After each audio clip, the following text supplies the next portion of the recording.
Bon, déjà pour commencer, tu sais probablement qu'un prêt est lié à un taux d'intérêt. En gros, plus il est bas, moins tu payes en plus de ton emprunt.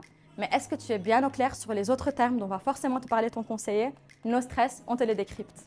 Avant de faire ta demande, il est super important de bien déterminer ton besoin. En clair, combien tu as besoin d'emprunter en fonction de ta situation.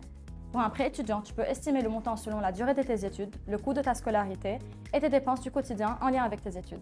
Ça te permet d'avoir une enveloppe de crédit adaptée et donc d'éviter de demander trop ou pas assez.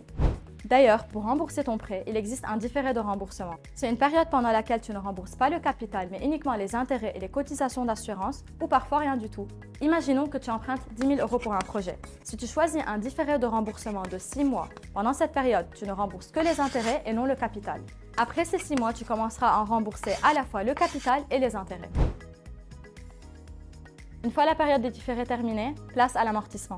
C'est le processus par lequel tu rembourses ton prêt de façon régulière en incluant à la fois une partie du capital et des intérêts. Si tu empruntes 10 000 € sur 5 ans avec un taux de 5%, au début tu payes surtout les intérêts. Puis au fil du temps, la part des intérêts diminue et celle du capital augmente jusqu'au remboursement total du prêt. Et pour finir, tu dois aussi souscrire à une assurance emprunteur pour couvrir le remboursement de ton prêt en cas d'imprévu, maladie, décès, perte d'emploi. Elle est fortement conseillée.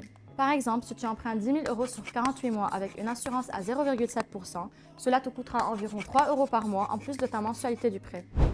Voilà, tu connais maintenant bien mieux les termes liés au prêt bancaire et tu es prêt pour ton rendez-vous. Pour finir, est-ce que tu connais la différence entre un taux fixe et variable? Dis-le nous en commentaire.